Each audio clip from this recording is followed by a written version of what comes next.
session. Ladies and gentlemen, in our conference today, we now move on to our next speaker session or panelist session, this time covering Halal, a value proposition for Industry Forward 4.0. Now, with the advent of the fourth industrial revolution, that is a fusion of technologies, this has actually presented all of us with countless possibilities in raising industrial capacity, driving increased productivity, and also enhancing efficiency. Machines learning, cloud computing, and Internet of Things have greatly changed the way that we interact with each other and also how we conduct business activities nationwide.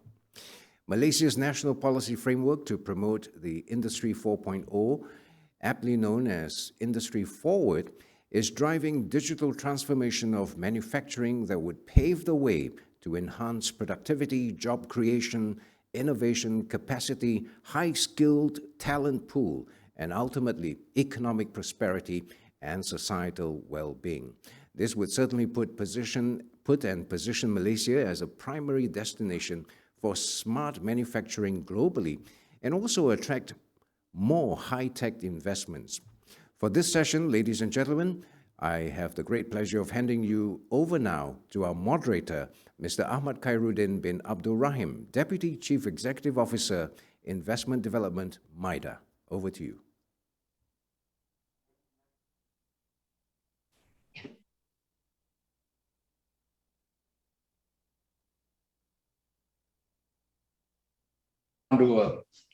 Thank you for investing your time with us this afternoon, this morning, and welcome to this session on Halal, a value proposition for Industry Forward.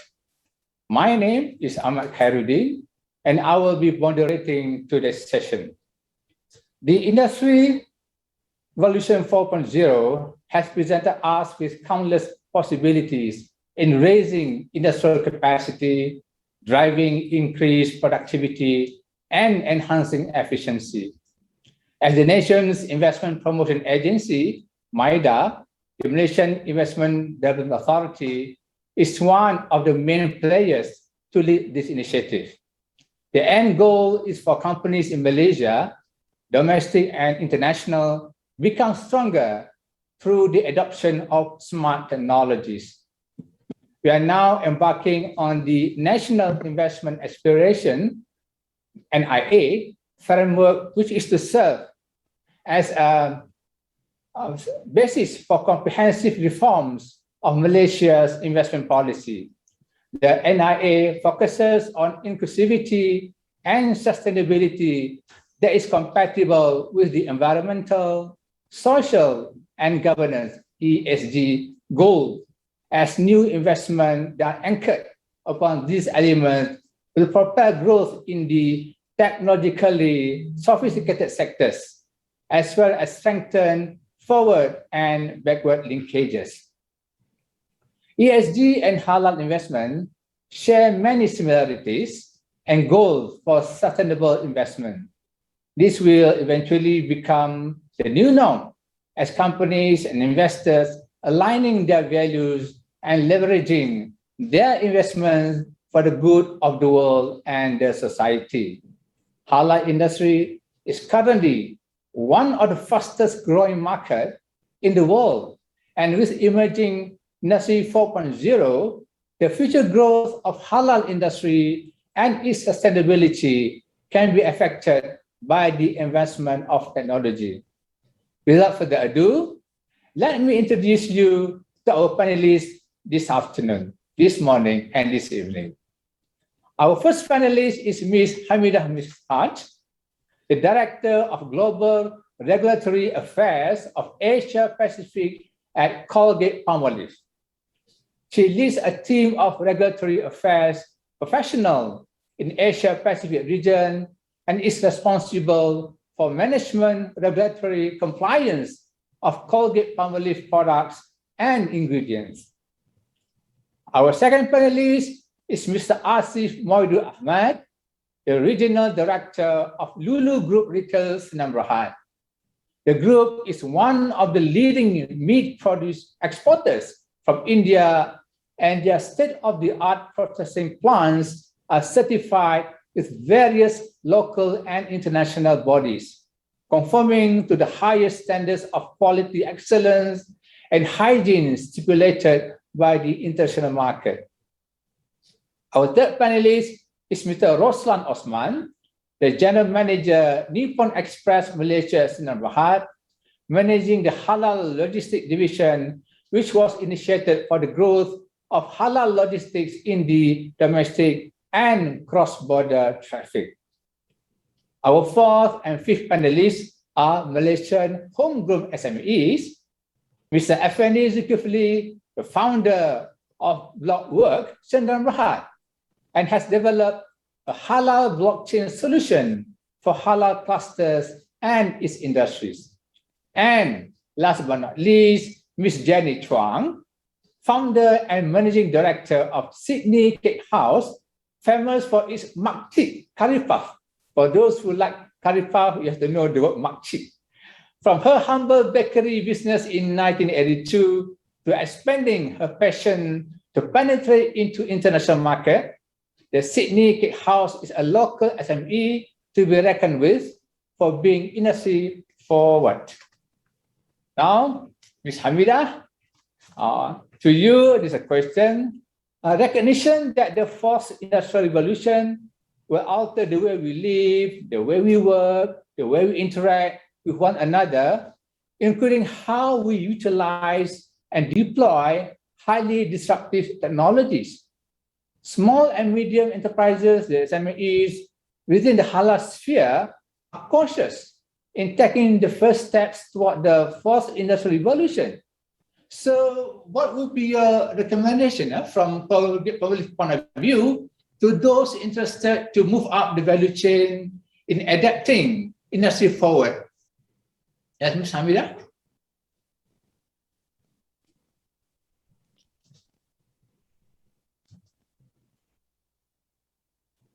Mute.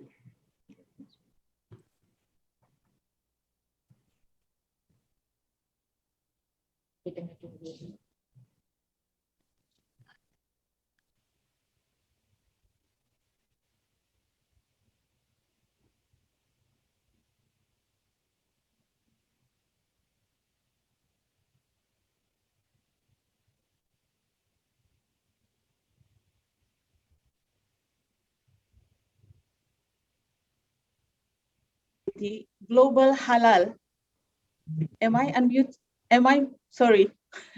Global halal cosmetic market in 2020 reached a value of close to USD 75 billion, according to researchandmarket.com.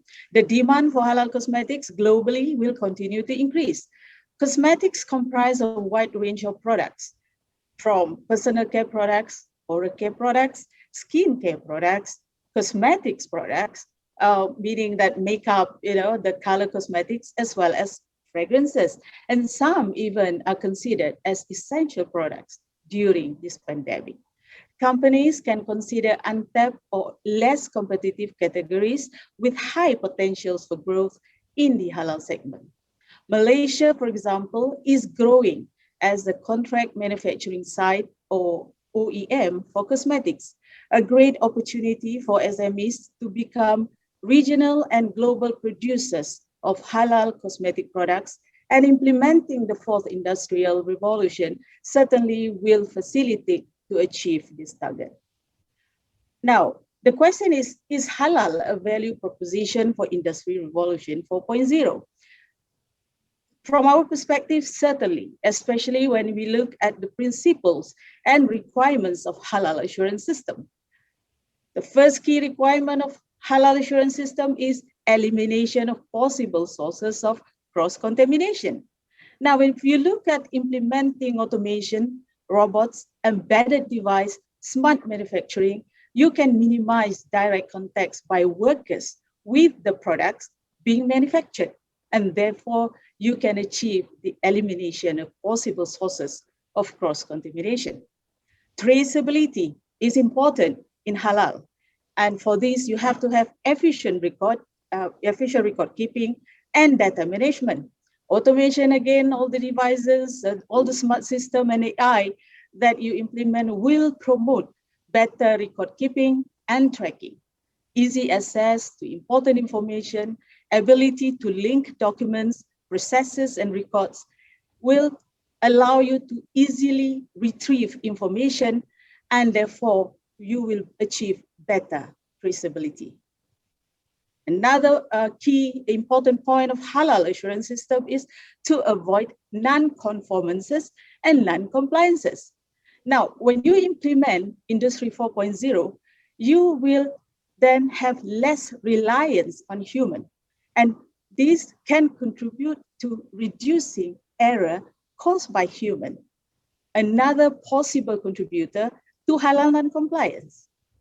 Then the ability to effectively conduct root cause analysis and troubleshooting for any incidences related to halal can be assisted if you have a good technology system in place, to have updated on-time record and data, making root cause analysis of incidences a breeze. AI and data analytics, for example, can help you to achieve this. So while we talk about Industry Forward, Industry 4.0, no doubt that implementing Industry 4.0 requires investment and expertise. Therefore, companies can assess implementing Industry 4.0 in stages. SMEs can engage with the government to understand available incentives. We can explore partnership program. MNCs guide the SMEs for those who are willing, and if this program or such program is available. You can focus on developing innovative products, using new technology, applying the principles of Industry 4.0. Consider utilizing disruptive technologies. Why? It can help to increase speed to market of your product from the ideation stage to the marketplace.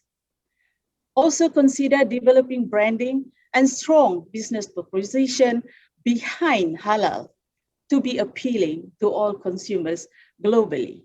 And in doing so, you have to understand consumer trends. And to understand consumer trends, there are also tools and technology to help you to do this. And the final one is investment on staff skills and development and increasing their capability to help you to implement Industry 4.0. It's important. So that one important thing cannot be left out when you talk about implementing or embracing Industry 4.0. Finally, based on my discussion with a Cosmetic Trade Association leader in Malaysia, a number of local SMEs in Malaysia, especially the cosmetic manufacturers, have already evolved to become big local companies by embracing and implementing Industry Revolution 4.0. You have already a lot of examples, at least in Malaysia. Implementing automation, digitization, smart manufacturing have helped these companies to boost their business growth and expansions. Certain companies, I heard, secured grants from MIDA. So go and contact Ahmad Khairuddin. They may be able to help you to invest in automation and smart systems. Last but not least, it is important to recognize that Industry 4.0 can be implemented throughout the supply chain process, starting from R&D, and don't forget, you can always implement in stages. Thank you. Thank you very much, Ms. Hamida, for your very insights, opinion, views. I think, it's good that you're saying that the MNC need to collaborate with SME and guide SME, and then where government can come in to support financially or with other means. So MIDA play a very important role in bridging the gap between the MNCs and the SMEs. Now we go to Mr. Asif from Lulu. You are a retail company. What would be your recommendation to those interested to move up the value chain in adopting Industry Forward or Industry 4.0? Mr. Asif?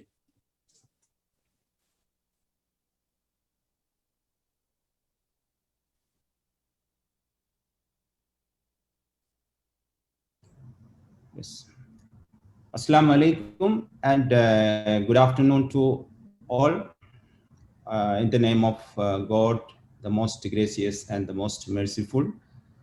On behalf of Lulu Group and myself, would like to say our gratitude to Halal Development Corporation and MIDA for inviting me to attend and participate at the World Halal Business Conference 2021 as a panelist for main conference session that Halal, a value proposition for Industry 4.0.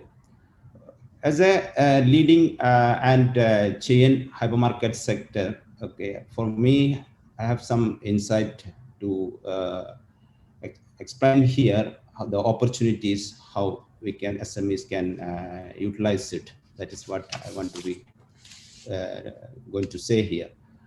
As we all know, halal industry is currently one of the fastest and growing market segment in the world. The halal market has been quantified as the target market that can be potentially be captured. In that aspects, SMEs have a great opportunities in local and international market. It is vital to seek and adapt innovative ways to grow any industries in the market.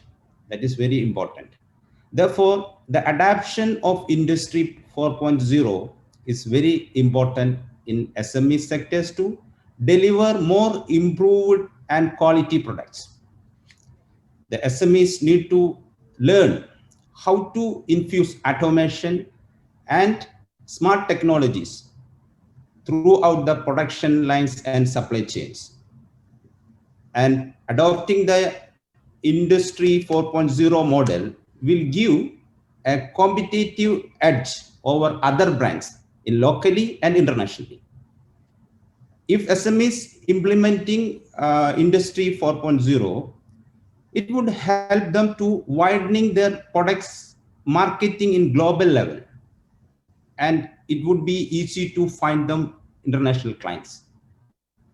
Moreover, to undergoing digitization and technological transformation to accelerate efficiency and flexibility to survive the strong market competition, that will help them. Along with converting to Industry 4.0, it would be good SMEs to focus the halal area where have a more potential segment. Nowadays, we can see everybody more of 67% of halal product in SMEs focusing in FMCGs.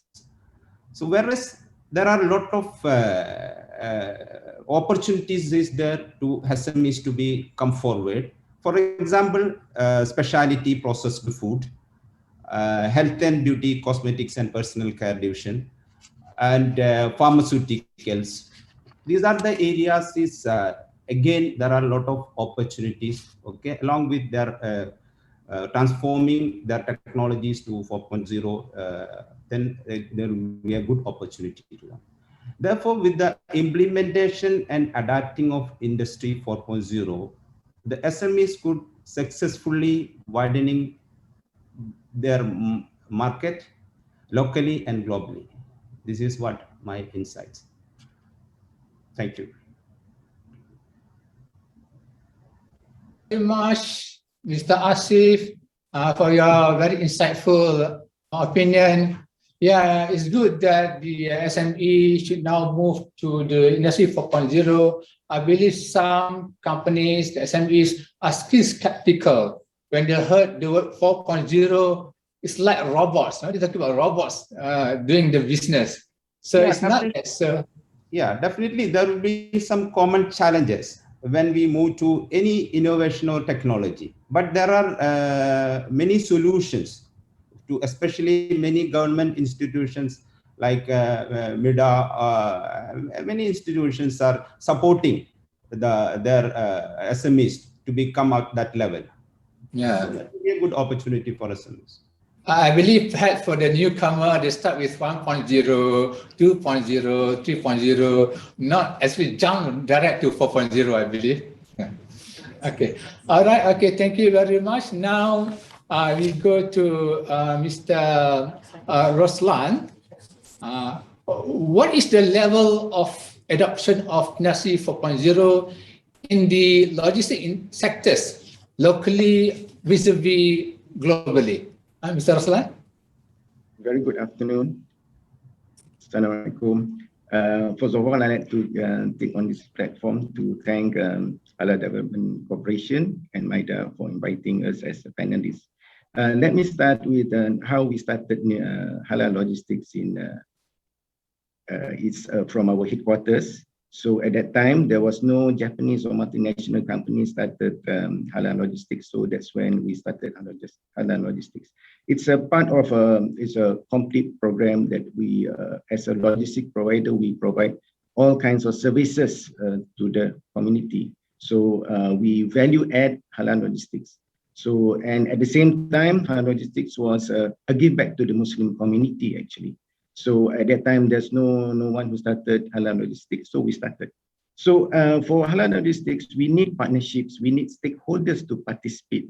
So when we started in 2014, 2015, when we started in domestic, it was not much of an issue. So what we did was we start on the domestic. We don't have much issue actually, and at the same time, the cost was bearable because all you need to do is just you settle the process, you settle the truck, and we will manage the trunk under Halal Logistics. But at the same time, like I say, the stakeholders plays an important role actually. The reason is that when we start into moving into cross-border, into sea freight, so what happened is that there is a fee, a charge that we initially use third party to do our SETU process. SETU is a definition of cleaning the container for our containers. So to match with Halal Logistics against commercial, there is a slight charges on that. But over the period of time, with the assistance of Jakim, we are certified to do our own SETU, and we brought down the price of the charges. So we managed to do on both on sea freight. But the challenge comes in when we started with air freight actually now. When we started with air freight, what is very important is that we managed to offer our rates, our Halal Logistics, a complete Halal Logistics to the destination, it comparable and it match the commercial rates. So this is a challenge that it benefit us, not only benefit us, benefit the industries. And the question is, how come sea freight and air freight, there's some difference? Why we can meet air freight rates at a very competitive price with the commercial? The reason is that stakeholders comes in. So in order to have a complete halal change, we need stakeholders to come in. So we have to thank Mas Cargo on this actually. Yes, so when they play their part role and the price became competitive. So we have one destination going up to Bangkok, and now we are doing it to Japan, and we are slowly diversifying into other areas into ASEAN region. So with the help of Mas Cargo actually. So if we were to do on the sea freight, we seek and we would like other port authorities like North Port, Johor Port, and all the port authorities, including the vessels, if they can play a role, the price will be matched. So this is an area, a challenge to us actually. So we succeed in air freight, why not on sea freight? Please help us. Okay, all right. So the very interesting part about our Halal Logistics is that when we do air freight, when we send cargoes right up to all these various points, to name a few actually, we move general cargo rates, which is norm. But the very interesting part is that we like to share the rest, that we carry dangerous goods, halal, and it's consumable. it's edible, So when people say it's dangerous good, the fear is there, So we are so frightened. What is this product? Actually, it's dangerous goods.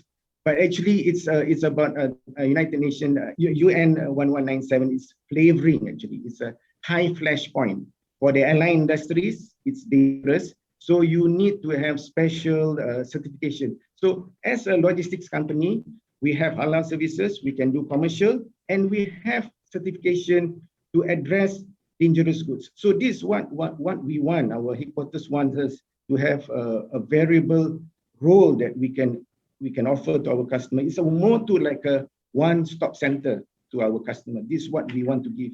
So make them comfortable and make them that, and we are all certified to handle this business actually. And at the same time, for import, we are handling Wagyu actually coming in from Japan. And you'll be surprised during this COVID time, the demand of Wagyu is high.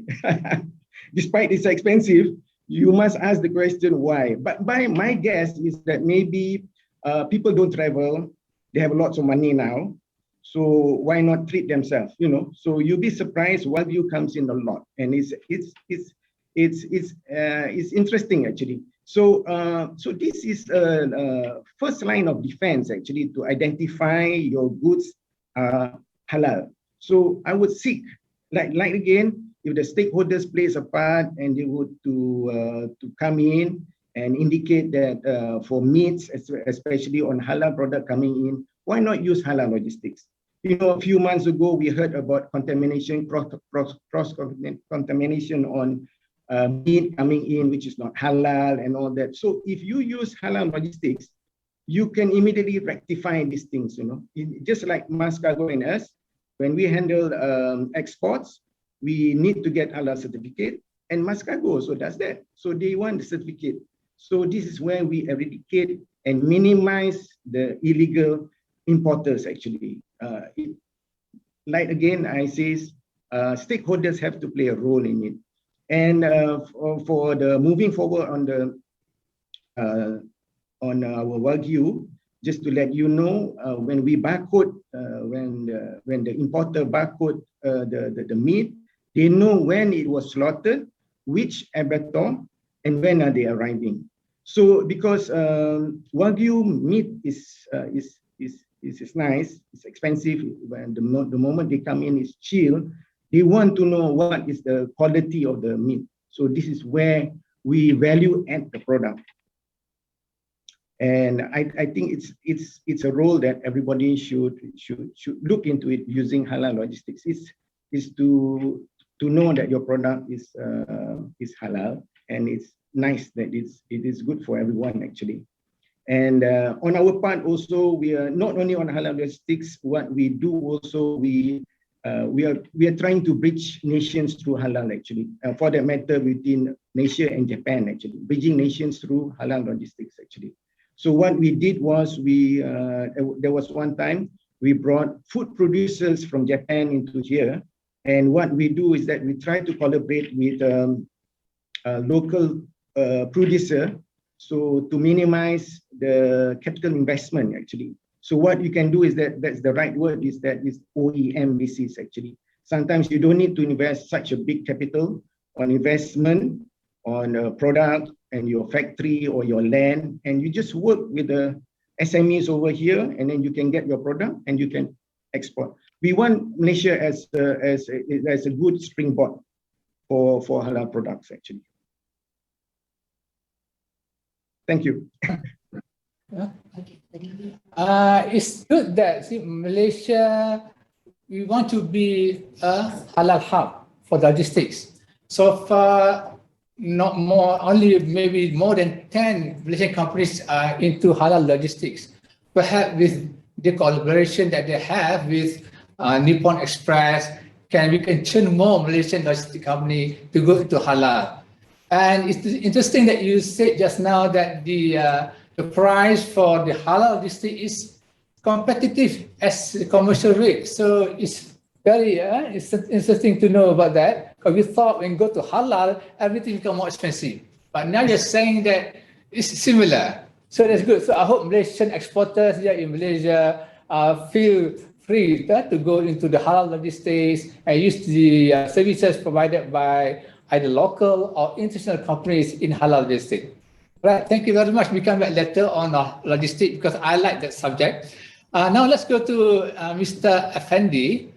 Mr. Effendi, the Malaysian government is fully committed in developing a comprehensive industrial ecosystem and for halal industry to embrace on new opportunities via the adoption of Industry 4.0 to radically transform existing value chains and business model.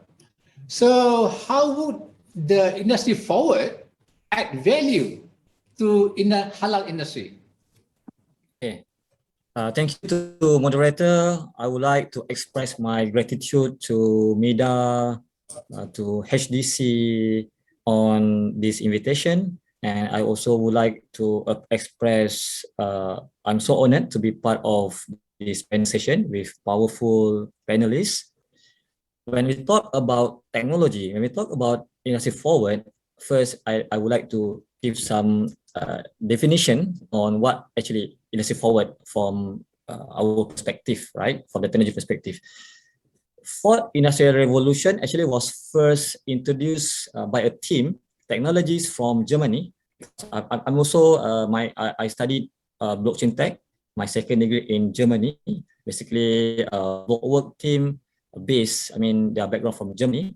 So that time, they published in the event on the World Economic Forum on 2016, they launched something on industry forward because they want to integrate the manufacturing because of the power of the internet and the launch also the launching. In the event focusing on the emerging technologies that focusing on the robotics, AI, industrial Internet of Things, and of course some sort of the decentralized consensus where we talk about halal industry, and in Malaysia we have our own brand we call as Industrial Forward.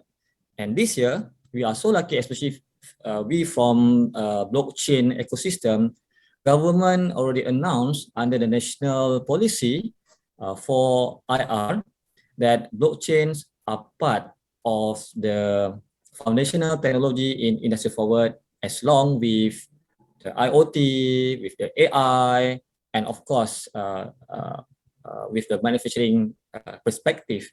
And when it comes to the adoption, of course, before we want to talk about the added value that we can bring into the halal industry, we need to understand first adoption and also a little bit on acceptance on the high tech, because we know, right, in Malaysia and worldwide, basically the world of halal industry controlled or conquered by this kind of a traditional companies, traditional people, baby boomers that not so much friendly. I can say that from my personal view, it's not so much friendly with the technology. But I think this past 5 years, 10 years, a lot of improvement in terms of adoption of the technology into the industry. Because why? A lot of scandals, a lot of controversial. For example, in Malaysia, that we could hear that a lot of issues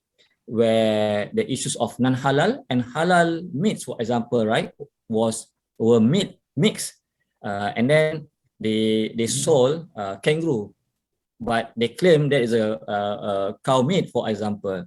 And one more thing, the issues of the certificate, the issues of the logo of the JAKIM, right, from the Islamic authority, that easily can be tampered, easily can be copied into, for anybody. Maybe they put something like fake, it's not slaughter in the Islamic way, but they put the logo. Because why? You can try easily this kind of certificate or the label can be easily copied or tampered. So the added value from our perspective, because my company Blockwork, we also doing research with Management Science and University, MSU. We're doing a research and also R&D. Of course, some pilot project also already done.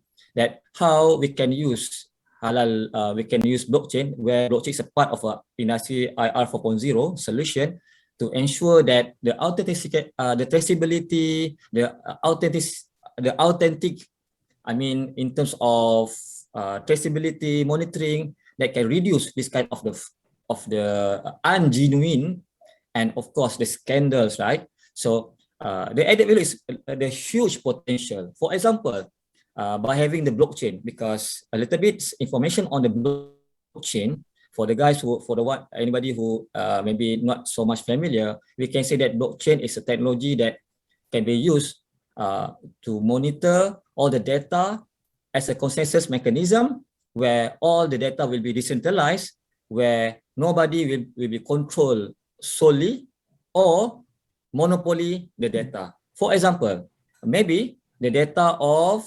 the label, right? Maybe we don't know, right?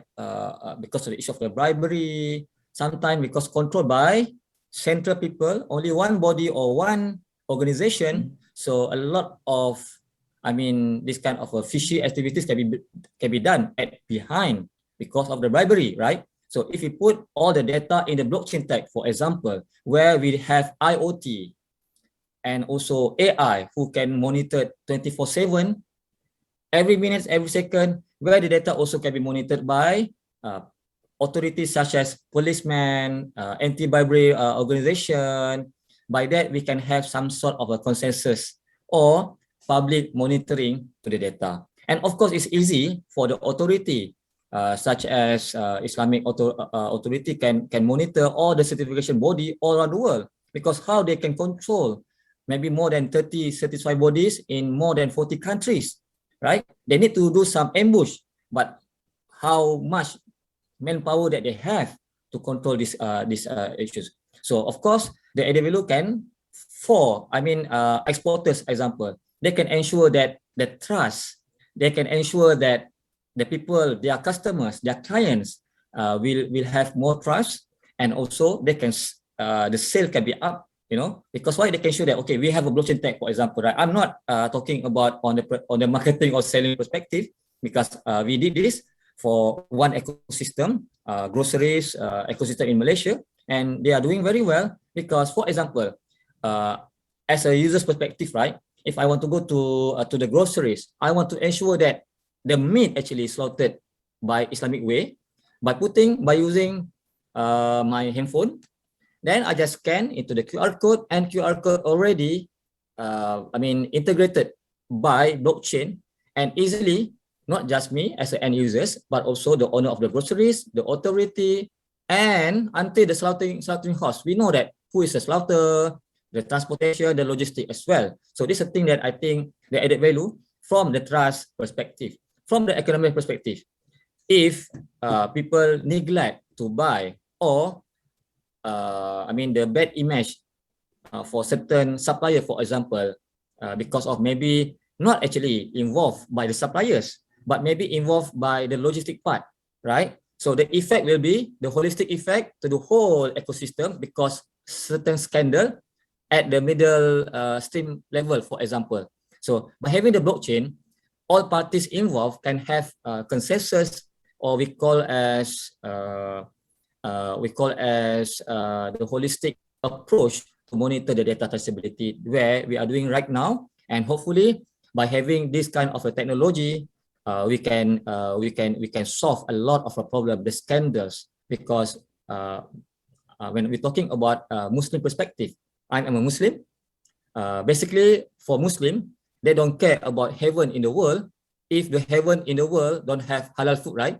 Right? They don't care. They don't want to go to that if they are it's very difficult to find this kind of halal food, right? So on the market of more than 2 billion, at least the Muslim, not just Muslim, but also for the kosher, for the vegetarian also, we can use IR 4.0, that putting blockchain part of it to do some sort of solution on this matter. And And sadly, not sadly actually, it's opportunities. All around the world, it's less than 10 companies in the world, basically in UK, in US, doing some sort of solution. And we are in Malaysia, we can say that we are the first in Malaysia doing this kind of solution with the real prototype or proof of concept. Rather than in other universities, some of the developer just showing the conceptual, but we are doing this live. And inshallah, hopefully with this kind of technology, the added value that we created, hopefully I can work with the panelists here or any companies who want to see the added value for their, supply chain, the value chain on the halal food industry process. It's not just meat, but also medicine. We can do some things on vaccine traceability, for example. It's not just meat, but also finished products, right? We can put some blockchain integration into the packaging, to the box, on the slaughterhouse. So that's the whole holistic approach. And thanks to IR 4.0 ecosystem that doing this by having IoT, by putting some things on CPS, cyber physical system, that everything will be automated and easily to trace, easily to monitor, and hopefully Malaysia can be hub on this technology, because I think Malaysia is very clear on, because government already announced the foundational technology and blockchain, AI, IoT are part of it, and we are very clear on the framework, national framework, and we just pay the best. That is from technology's perspective. Thank you very much, Encik Effendi. I think blockchain is amazing technology. Many people are talking about blockchain, and it address the halal traceability. Yes. There's so many issues faced by businesses as well as halal consumer. Thank you very much. So later on, we'll ask you more about this on the talent, whether we have enough talent or not in Malaysia when it comes to the halal industry. Okay. Now let us move on to our local SME, Miss Jenny. So we'd like to ask the same question. How did Industry 4.0 add value to your business? Jenny, over to you. Good day, everyone. First of all, Sydney Cake House and myself want to thank Encik Khairul, CEO of HDC, Encik Ahmad Khairuddin, the Deputy CEO Investment Development of MIDA, for inviting me. It is indeed an honor to be here. Early 1990s, Sydney Cake House is certified halal by the Bahagian Hal Ehwal Islam under the Prime Minister Department. Imagine at that time, there were already 2 food scientists at the department. You see, that's how committed our Malaysian government is. Sydney Vision actually is your preferred halal bakery partner in Asia. Currently, Sydney export to Middle East, a few countries, and Japan, Singapore, Thailand, Myanmar. And we are operating currently at the Selangor Halal Hub, Pulau Indah. In 2014, Angela Merkel, the Chancellor of Germany, drive industry forward in a German IT summit. And in 2015, Sydney Cake House embarked into Industry 4.0. In 2018, October 31st, one day before our former Prime Minister Tun Mahathir launched the Industry Forward, I was invited to share how a SME journey in Industry 4.0. And now, how do we start? Where is our pain point? Actually, our signature product of Sydney Cake House is shell curry puff, a Malaysian famous snack. We cook a lot of the savories from 3 to 5 tons a day. So to make sure it's consistent quality, it is really not an easy task. We designed a smart cooker to track and ensure each operator cooking, they are cooking in the correct sequence. They are cooking the right timing and the temperature to achieve, so that all these information are then captured and compared with our existing cooking patterns. And if there is any discrepancy, they will inform to our chef. By 5 or 6 minutes, not informed, no rectification was done, then they will inform the plant manager. This system saves the manpower, paperless, skill set, and also consistent quality, and most important, food safety. Next, we design a smart weigher and tracer out from the cooking pans. This feeling, the pans are actually, the cooking pans are actually recorded, and also the weight of the cooking filling. Then why? This is to ascertain, from hot to cold when we use it, the cooling loss for us to plan the future planning. How much is the cooking loss? And this, very important, is the traceability. Now, halal is not just preparing halal food under the Islamic law, but also traceability is very important. And for us, we design the next one. Once on the process line, we design a smart eye. Now, the smart eye, actually, for a QC, every 5 to 6 minutes is a batch. And they have to take the product and to measure the 3 dimensions of the product and the weight. Each time measuring takes around 3 minutes, but the smart eye takes 3 seconds. Therefore, if there is any discrepancy, the alarm and the light siren will be on, and the line supervisor will have to attend to it immediately. Out from the processing line, we have our robot, which is the AGV, taking all these trolleys to all the different processes we need. All right, and this robot is actually using the LIDA system.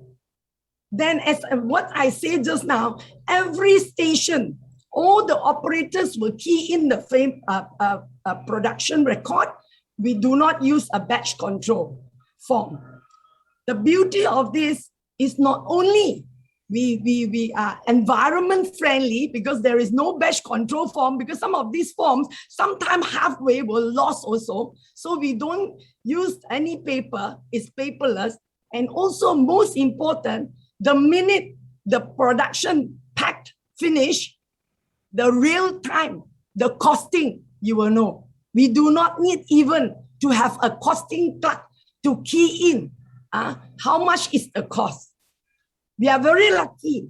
Actually, we were able to have our robotic engineers and our doctorate IT to design this software integrated system to help us control these products in a consistent manner.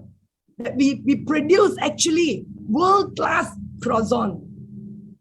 And also, I should say, for SME, this pandemic is really very challenging, really.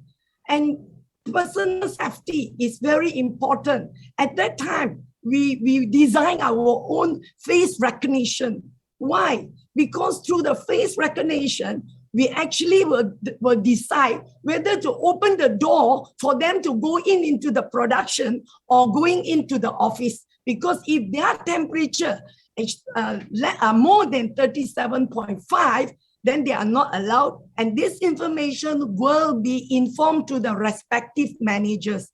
And this also helps us in every time, in any moment, we know how many people is in the plant. That is very important. And also, we have a lot of records to do, because oximeter test and RTK every 2 weeks. You just imagine, if you are not digitized, it will be a lot of headache. The new norm, we are talking about working quotas, 60%, 80%. Without smart manufacturing, how can we achieve productive and effective production? It is very difficult for an SME. So I can say digitization is actually the transformation, is actually the digital management. Machi online, we go cashless. MES, we go paperless. You know, we have to adapt to these changes and allow us to be competitive by analyzing all these data to make us the correct decision to bring our company to the next level. Before I end this, I would like to say, I learned something from Charles Darwin, the British naturalist. It is not the strongest of the species that survive, nor the most intelligent. It is the one who is most adaptable to change. Thank you. Wow, such an inspiring journey indeed, Miss Jenny. You really motivate us to move into that line. Can you imagine with some small beginning, with the help of the government, with the grants, now you have able to export into many parts of the world. Congratulations, congratulations. Now we have some questions. We have finished our first round. We have received a few questions here. I would like to pose this question to Miss, let me see, Miss Hamida. Yeah, maybe Miss Hamida. The question reads like this. The implementation of technology is undoubtedly very beneficial. For instance, we can shift people from administrative and repetitious work to a more insightful portfolio. However, how do we make sure that the stakeholders, especially the less educated employees, are ready to accept this concept? Ms. Hamida? Let me unmute. Well, this is a very tough question to ask. Again, I like what Miss Jenny said, the last point about Charles Darwin, that is embracing change. And I think what we need to do, even with our employees, is continue to educate them that continuous change, whatever that is constant now in the world, is change.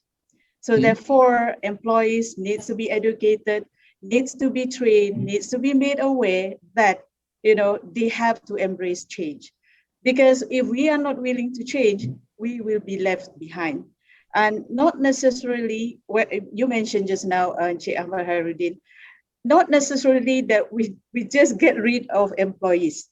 Because with the new technology, faster and smart manufacturing, we can then mobilize or repurpose the tasks of our employees.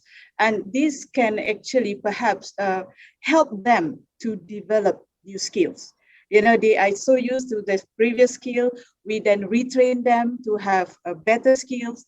And this can actually be good for their resume. You know, if you are looking at private sectors, for example, you add skills to your resume, you will be more competitive in the job market. So we have to always educate our employees that changes are constant. That is the only thing that is constant now, change, and then embrace change. Yeah. Yeah, we need to embrace change, change the mindset. It may be easy to do that with the younger generation, but not the people like me, which about to retire, I believe. Well, I would think so. I'm not any far than you in terms of retirement age, but I guess if you continue to instigate or instill that idea and mindset, your employees can accept, you know, the impending change. Yeah. I'd like to talk about talent now. Effendi Zulkifli, you're so passionate about your blockchain. I wonder, in halal economy, do you have enough talent to, you know, to understand blockchain, the applicable, and do you have enough, even in Malaysia, do you have enough talent in a blockchain, halal blockchain perhaps? Yeah, this is a very good question. Honestly, straightforward, frankly speaking, we don't have enough talent. It's so sad to say that because from the report of the Gartner, blockchain technology especially is still maturizing, not matured yet. But since past 5 years, a lot of the increase on the talents worldwide are getting, I mean, the demands are very high. For example, a lot of blue chips, big companies all around the world now hiring more blockchain architect like me worldwide, and they can work remotely everywhere. You live in Malaysia, but you can work. So what actually the solution from this problem? Of course, halal economy, halal is very big, but at the end, the developer, the technologies are very small. I mean, it's very difficult. It's quite rare. For example, blockchain architect like me, actually less than 3 or 4 in Malaysia, and mostly foreigners, not Malaysian. Blockchain architect, for example, right? It's quite a challenge. So what we are doing right now, so of course, any tech for adoption, we need to have 3 A's. First is about we must have awareness. Events like this are very important for me. Technologies to spread to the world, to preach to the world about blockchain tech, for example, and IR 4.0. And second, after awareness, we need to have some things on. Then we will have adoption. After adoption, then we will have acceptance from ecosystem. So of course, we are doing right now a lot of we have our first executive professional diploma with one public university in Malaysia. It's a first in Malaysia where we offer executive professional diploma. We for 1 year, and we will have convo in the university. And of course, we will this month also. Actually, next month we will launch in Management Science University on professional blockchain diploma for blockchain and fintech. And we work with A-Class. A-Class is a center of halal under the MSU. That we recruit somebody on blockchain tech, and of course they also expert in halal. Because why? I can see that halal analysis very suitable with blockchain technology, because for me, blockchain tech or IR 4.0 is not just a technology, it's a philosophy, where philosophy of integrity, philosophy of transparency that can be used in the halal industry, inshallah.